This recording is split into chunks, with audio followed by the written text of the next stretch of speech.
Olá pessoal, tudo bem? Voltei e atendendo a pedidos, eu vim falar hoje sobre as histórias para cada faixa etária. Quando a gente vai comprar um livro na livraria, para onde a gente vai, o que a gente procura, o que a gente busca? Essa é uma pergunta que eu sempre escuto em todas as oficinas que eu dou, principalmente aquelas oficinas de contação de história para bebês. Tem um autor que eu adoro, assim, que eu sou muito fã, chamado Ilan Breman. Apesar desse nome, é um autor brasileiro. Ele tem muitos livros publicados e são maravilhosos. Ele sempre fala que não existe isso de faixa etária. Não existe você ir atrás de uma história por conta de uma idade específica. E ele diz mais, ele diz que o autor não escreve pensando no público que ele quer atingir. Ele simplesmente escreve. E aí a história pode servir para qualquer um. Eu também acredito nisso, mas eu entendo os pais na hora que eles querem comprar e querem agradar as crianças com aquela história que vai fascinar.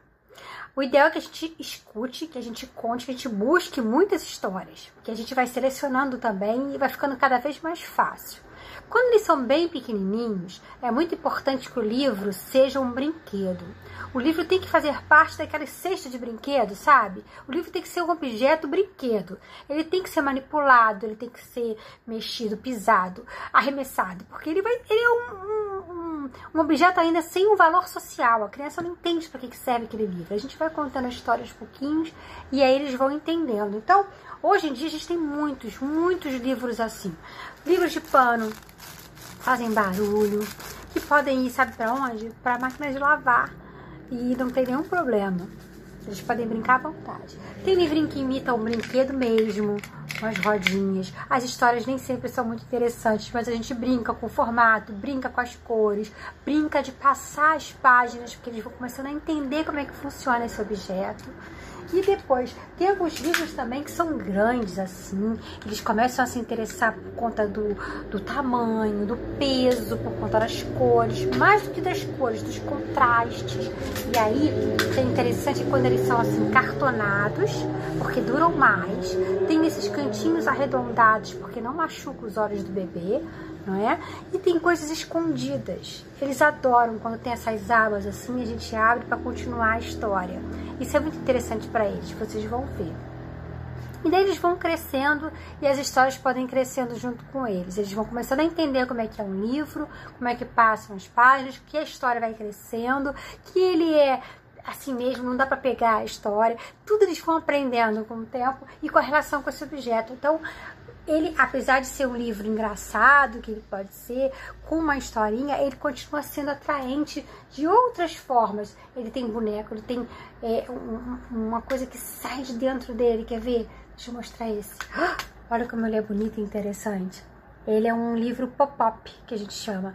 Então ele abre e o bichinho como se estivesse se mexendo. Mas tem já uma história com contexto, com começo, meio e fim, mais estruturado. A narrativa começa a se formar melhor. E aí a gente pode começar a passar aos pouquinhos para aqueles livros que vêm com palavras, vêm com as histórias, vêm com rimas, com sonoridade, que atraem também os pequeninos.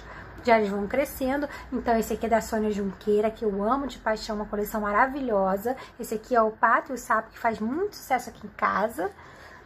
E aí tem o Ziraldo com o bichinho da maçã, já é uma narrativa um pouquinho maior, com mais elementos, tem mais personagens, mas é uma história ainda muito atraente para os pequeninos.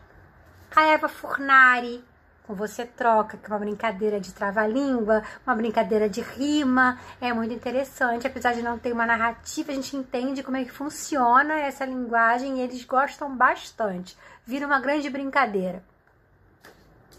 E aí, então, mais tarde, a partir dos 3 anos de idade, a gente já consegue manter, né? Eles um tempinho mais com a gente, então a gente pode apresentar uma narrativa maior, com mais personagens, com começo, meio e fim bem estruturado. A gente vai crescendo de acordo com a característica da criança, o prazer que ela tem de ficar junto, o prazer que ela tem naquele momento da contação de histórias. Entender também o melhor momento de contar histórias, se é de manhã, se é de tarde, se é na hora de dormir, Que momento a criança tem mais prazer de contar história, de ouvir histórias? Então, esse é o momento que você vai contar. Aqui em casa, esse aqui, o Grúfalo, que é uma história antiga, é um clássico quase, da Companhia das Letrinhas, não, da Brinque Book. Ele faz muito sucesso aqui em casa. É engraçado, é diferente, mas tem uma narrativa simples e fácil de acompanhar. Então, a partir dos 3, 4 anos, eles já conseguem completamente seguir e acompanhar esse tipo de história. Agora, o que não pode faltar nunca, nunca mesmo, são os clássicos, os contos clássicos. O Era Uma Vez, aqueles famosos que a gente sabe que tem muitos livros por aí, que sempre existiram, que são os contos de fadas. Eles são cheios de simbolismos e as crianças entendem completamente essa linguagem. Chega para cada criança de uma forma diferente, para cada idade de uma forma diferente, mas eles podem sempre ser oferecidos, sempre. Então, o que é legal de a gente ter em casa é uma coletânea. Esse aqui é do Silvio Romero, que são contos aqui do Brasil. E eu trouxe para mostrar para vocês também esse aqui, que é um livro que eu encontrei por aí, numa banca, bem baratinho, e que tem algumas histórias clássicas que eu gosto muito. E estavam todas aqui nesse livro. Então, eu fui lendo primeiro, antes de contar, que essa é uma grande dica. A gente lê antes de contar para a criança. Porque a história precisa chegar na gente com alguma emoção, para a gente, então, transmitir com emoção. A história precisa entrar... a gente fala muito isso, que a história escolhe a gente, não é a gente que escolhe a história para contar. Os contadores de histórias falam isso. Porque é verdade, a gente precisa contar com verdade, a gente precisa contar com emoção. E para que isso aconteça, a história tem que tocar a gente de alguma forma. Sabe que uma vez a minha filha estava fazendo aula de balé e elas iam se apresentar no final do ano, e a apresentação era sobre contos de fada. A história da minha filha, da turminha da minha filha, era... Não era Branca de Neve, não, era Rapunzel, isso mesmo, era Rapunzel. Então eles me chamaram para contar a história para as meninas, descobriram que eu era contadora de histórias, e aí a professora veio conversar comigo, perguntou se eu não podia contar para elas a história da Rapunzel. E a história da Rapunzel era uma história que nunca tinha me tocado. E eu fiquei enrolando a professora, falando que eu tinha que buscar meu pandeiro, que eu tinha que fazer não sei o que eu tava sem tempo. Mentira, porque eu precisava ler mais a Rapunzel. Eu precisava trazer a história da Rapunzel para dentro do meu coração, para que eu pudesse sentir a emoção daquela história, para então contar com verdade para aquelas crianças. E foi isso que eu fiz. Eu estudei a história da Rapunzel muitas vezes, li muito para então contar para as crianças, mas também aproveitei que é um conto clássico, que é um conto de fadas, que pode ganhar também um pouco da nossa história, e aí eu botei ali, dentro da história da Rapunzel, alguns elementos que eu gosto. A música, umas brincadeiras de linguagem mesmo, brincadeiras de troca com quem tá ouvindo. Então, a minha Rapunzel, eu tô com Branca de Neve na cabeça, a minha Rapunzel ficou desse jeito, eu vou contar pra vocês. Era uma vez um casal, um homem e uma mulher. A mulher estava grávida e todo dia ela ia na janela e olhava pra casa do vizinho. E lá na casa da vizinha tinha uma horta, assim, muito bonita, sabe? Um jardim bem florido, e no meio uma horta com umas coisas bonitas, assim, suculentas. Ela viu uma coisa ali no meio, parecia rapôncios. Eu não sei o que é rapôncios. Eu acho que era rabanete. Será que era rabanete? Pode ser. Ela ficou olhando aqueles rabanetes, com uma vontade de comer aqueles rabanetes. Um dia ela falou pro marido: eu queria muito comer aqueles rabanetes. Agora eu preciso comer aqueles rabanetes, porque se eu não comer aqueles rabanetes, essa criança vai nascer com cara de rabanete. O marido ficou preocupado, né? E daí desceu de noite, assim, quando ele não viu ninguém naquela casa, ele entrou assim, pegou os rabanetes, levou, e a esposa comeu, ficou muito feliz. Mas ela queria mais e pediu mais. E o marido foi lá e pegou mais rabanetes. Pois na hora que ele estava arrancando o rabanete da horta da vizinha, a vizinha apareceu. Sabe como é que ela era? Ela era esquisita. Bem esquisita. apareceu e falou pra ele: você tá pegando meus rabanetes sem minha permissão. Ah, é? Então você pode levar esses rabanetes. Ele falou: é que minha esposa tá grávida. Ele ficou muito nervoso, muito nervoso. E a vizinha falou: você pode levar, mas eu quero a criança quando ela nascer. E o marido, preocupado, sem saber o que fazer, falou: ah, tá bom. Foi, pegou os rabanetes e foi embora. E o tempo passou, a criança nasceu e na porta do casal apareceu aquela vizinha esquisita, estranha. Levou a criança embora, colocou a criança em cima de uma torre, lá no alto. Não tinha nenhuma porta para descer, tinha uma janelinha só. E a menina ficava lá dia e noite e dia. O tempo foi passando, a menina crescendo, o tempo passando, a menina crescendo. E nada para fazer, a não ser ficar na janela. E ficava lá, para passar o tempo mais rápido, cantando. Que falta eu sinto de um bem, que falta me faz um xodó. Mas como eu não tenho ninguém, eu levo a vida assim tão só. E assim ia vivendo a menina ali. A única coisa que ela fazia era jogar as tranças pra mãe dela. A mãe, né? Aquela vizinha esquisita, virou a mãe dela. Pra subir e descer. Ela falava: Rapunzel, joga suas tranças. E a menina jogava as tranças. A menina virou moça e continuou na janela, cantando aquela música pro tempo passar mais rápido. Que falta eu sinto de um bem, que falta me faz um xodó. Mas como eu não tenho ninguém, eu levo a vida assim tão só.